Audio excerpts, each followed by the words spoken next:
आज हम विचार करते हैं कि शनिवार के दिन हम हनुमान जी की पूजा क्यों करते हैं और उस पूजा करने का लाभ क्या है। क्योंकि समय के अनुसार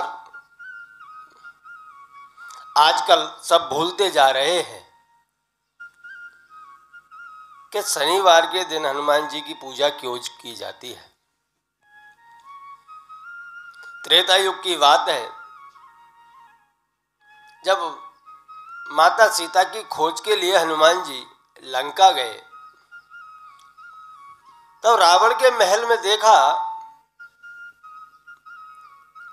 कि शनिदेव को उल्टा लटकाया हुआ है। तो वहां पर हनुमान जी ने शनिदेव को बंधन मुक्त कराया और बंधन मुक्त कराने के बाद में शनिदेव हनुमान जी को बोले कि आप मुझसे कोई वरदान मांगिए। तो हनुमान जी ने बोला कि वरदान तो क्या मांगना है, फिर भी आप कहते हो तो मैं इतना ही मांगूंगा कि शनिवार के दिन कोई भी मेरी पूजा करे तो उसके ऊपर आपकी साढ़े साती या ढैया अथवा आपका कोई प्रकोप उसके ऊपर होना नहीं चाहिए। तो शनिदेव ने तथास्तु बोल करके कह दिया कि शनिवार के दिन जो भी हनुमान जी की पूजा करेगा उसके ऊपर मेरा कोई प्रभाव नहीं रहेगा, मैं उसको कष्ट नहीं दूंगा। आज के युग में हनुमान जी को सर्वत्र पूजा जाता है, शनिवार को भी और मंगलवार को, क्योंकि मंगलवार को तो बड़ा हनुमान जी का जन्म हुआ था, वो दिन तो उनका है ही। लेकिन शनिवार भी हनुमान जी का ही है। आप कहीं भी जाकर के देख लेना, जहां शनिदेव का मंदिर होगा वहीं बाजू में हनुमान जी का भी मंदिर होगा। उसका कारण यही है कि सारे दुख दारिद्र सब मिट जाते हैं हनुमान जी की चरण में आने के बाद, अगर उनको हम हृदय से माने तो। कोई भी कष्ट हो, जो भी जीव मनुष्य हनुमान जी को मानता होगा, हनुमान जी की पूजा करता होगा, उसके जीवन में कभी कष्ट आते ही नहीं। पूजा करने के विधान अलग अलग है। अगर आपके ऊपर साढ़े साती चल रही है, शनि का प्रकोप चल रहा है, तो आप अपने नजीकी हनुमान मंदिर में जा सकते हैं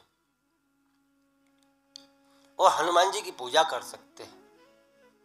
तांबे के लोटे में पानी ले जाओ, उसमें थोड़ा सा सिंदूर डालो और उस सिंदूर को हनुमान जी को चढ़ाओ। उसके बाद में सरसों का तेल का दीपक जलाएं और जलाने के बाद में एक मंत्र का उच्चारण करें, हम हनुमते रुद्रात्मकाय हूं फाट, और साथ ही साथ 108 मंत्र जाप करने के बाद में एक हनुमान चालीसा का पाठ करें। तो उससे हनुमान जी और शनिदेव दोनों ही प्रसन्न रहते हैं, कभी आपको कोई कष्ट नहीं होता।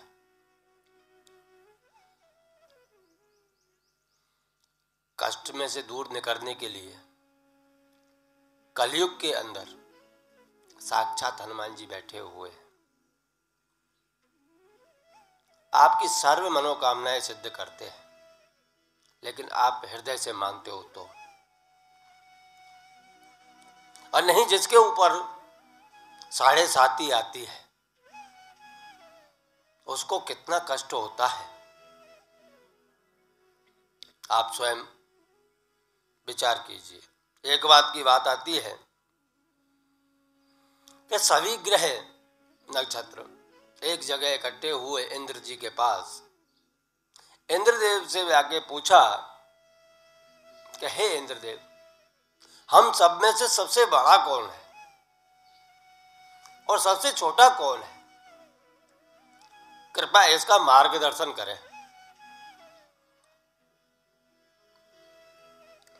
तो इंद्र भयभीत हो गए। इंद्र भयभीत हो गए और उन्होंने सोचा कि अब मैं क्या करूं। अगर एक को बड़ा बताऊं, दूसरे को छोटा बताऊं, तो उससे मेरे ऊपर क्रोधित हो जाएंगे और मुझे कष्ट देंगे। तो उन्होंने एक युक्ति सूझी कि पृथ्वी के ऊपर एक विक्रमादित्य नाम का राजा राज्य करता था। और तब उन्होंने बोला कि वो राजा एक न्यायप्रिय है, वो न्याय करता है। आप पृथ्वीलोक में जाइए और राजा विक्रमादित्य से जाकर के इस प्रश्न का हल निकलवाइए। तब सारे ग्रह इकट्ठे होकर के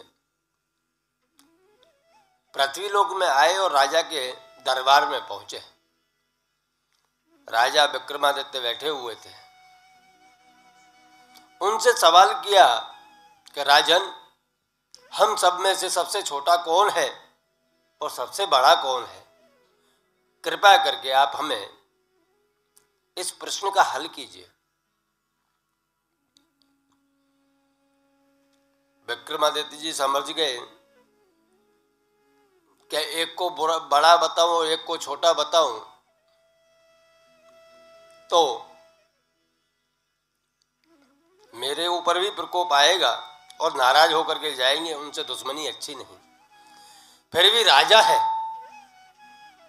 और राजा का कर्तव्य है कि न्याय सर्वश्रेष्ठ किया जाए। न्याय करने के लिए ही राजा होते हैं। तो राजा विक्रमादित्य ने बोला कि आप थोड़ा रुकिए, मैं आपके लिए आसन की व्यवस्था करवाता हूं, बैठिए। फिर तो राजा ने नाना प्रकार के आसन तैयार कराए। कोई सोने का, कोई चांदी का, कोई पीतल का, कोई लोहे का, कोई लकड़ी का।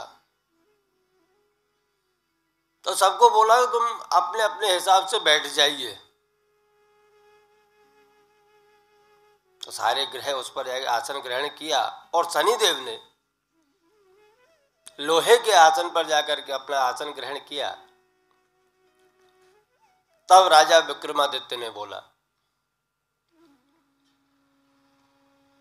कि शनिदेव, आप सबसे छोटे हो, आप सूर्य पुत्र हो, फिर भी सबसे छोटे हो। तो बाकी के जो भी थे ग्रह वो सब खुश होकर के चले गए। शनिदेव भी नाराज होकर के चले गए। बोला कि अब मैं आपको देख लूंगा, संभालने के लिए साढ़े साथी तैयार रहो। थोड़ा समय गया। उधर शनिदेव ने एक व्यापारी का रूप धारण किया और व्यापारी का रूप धारण करके घोड़ा लेकर के वो राजा के राज्य में आया। तो राजा को बोला कि मैं घोड़ा बेच रहा हूं, आप घोड़ा लीजिए। तो राजा को घोड़ा भी पसंद आया। बोला कि मैं चलो इसके ऊपर एक सवारी करके देख लेता हूं।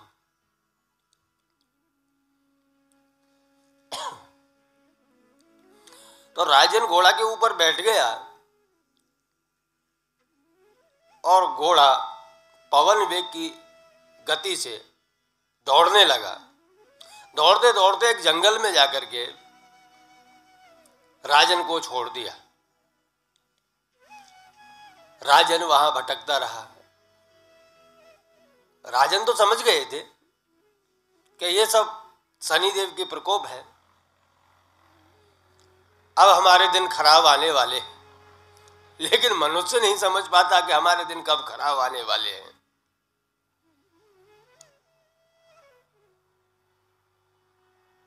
तो बस वहीं भटक रहा था, भूखा प्यासा।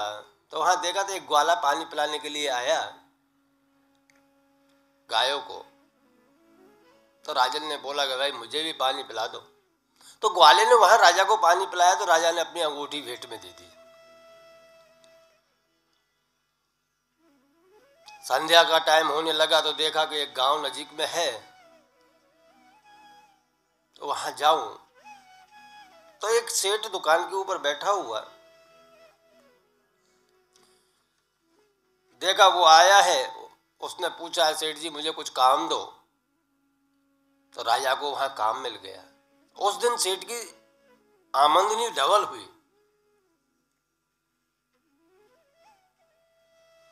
आमदनी डबल हुई तो सेठ ने बोला कि भाई अब तू यहीं रुक जा, यहीं खा पी और रहे। रखा। शाम को जब भोजन करने के लिए बैठे तो राजा ने देखा कि सेठ की खूंटी के ऊपर एक हार लटका हुआ है और उस हार को वो खूंटी निगल रही है। पर कहे तो किसको कहे। सेठ आया तब तक तो बार खूंटी निगल चुकी थी। तो सेठ ने देखा कि यहां से हार इस नौकर ने ले लिया है, चलो इसकी शिकायत करते हैं। विक्रमादित्य राजा को ले जा करके राज दरबार में खड़ा कर दिया कि इसने मेरे घर में चोरी की है, मेरा हार लटका हुआ था। तो राजा ने उसको चोरी की सजा सुनाई कि इसके हाथ और पैर दोनों काट दिए जाएं। तो राजा के हाथ पैर काट दिए और राजा के हाथ पैर काटने के बाद में उसको राज्य से बाहर छुड़वा दिया। तो उस मार्ग पर होते हुए एक तेली निकल करके जा रहा था जो तेल का ही काम करता था। उसको राजा के ऊपर दया आई कि यहाँ जंगल में बेचारे का कौन सहारा है, तो उसको अपने घर ले गया।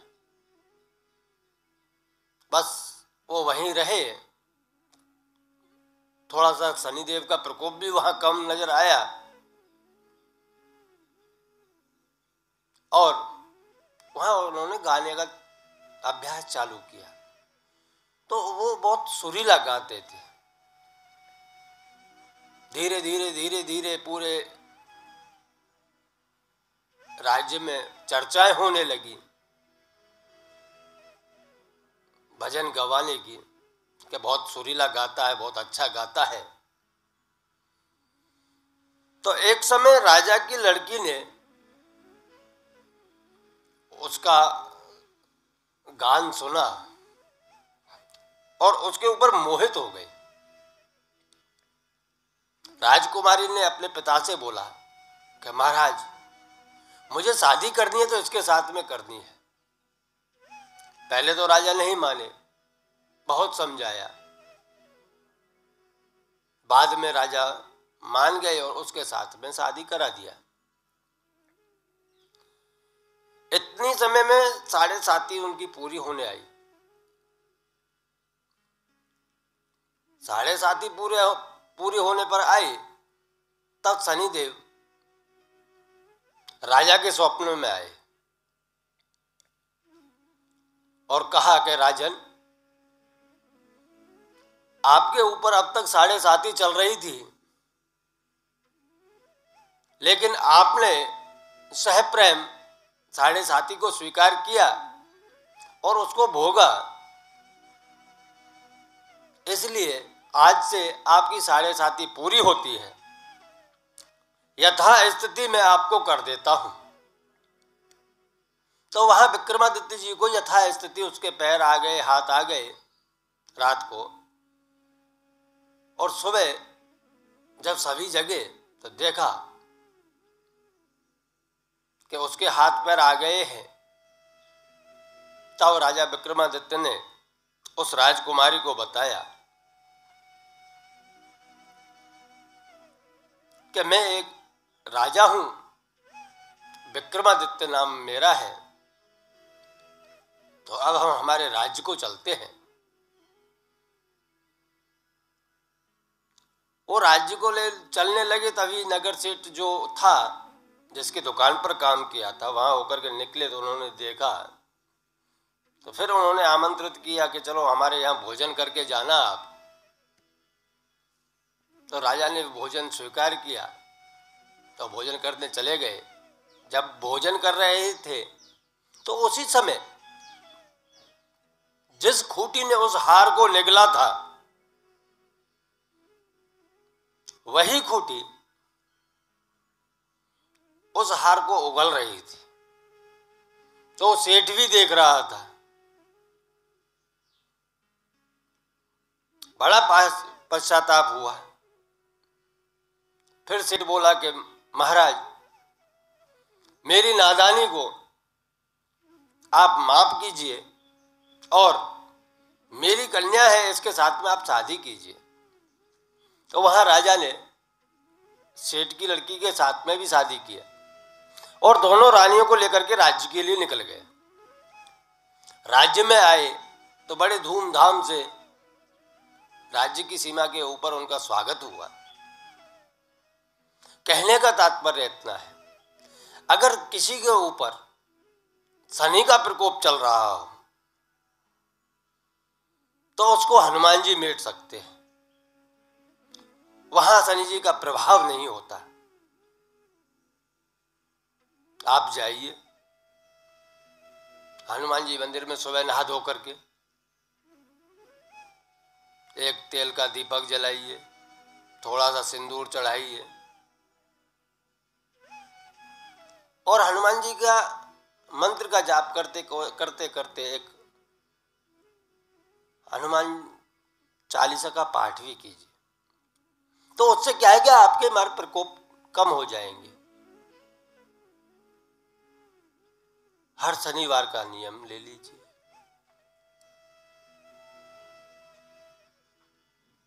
क्योंकि जहां डबल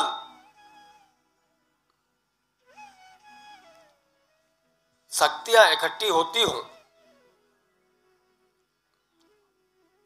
वहां दुख तो क्या, किसी भी चीज का प्रभाव नहीं रहता। हमेशा सुख समृद्धि भरी रहती है। शनिवार के दिन एक सफेद आग की फूल की माला लेके जाइए, सुंदरकांड का पाठ कीजिए, हनुमान चालीसा का पाठ कीजिए, समय का अभाव हो तो। उससे क्या है कि आपके कष्ट थोड़े कम हो जाएंगे। नहीं तो बस शास्त्र तो लिखते हैं कि होगा वही जो राम रचि राखा, कोकई बहुत बढ़ावे साका, कि वही होने वाला है जो श्री राम जी ने लिख दिया है, लेकिन उसका थोड़ा प्रभाव कम हो जाएगा।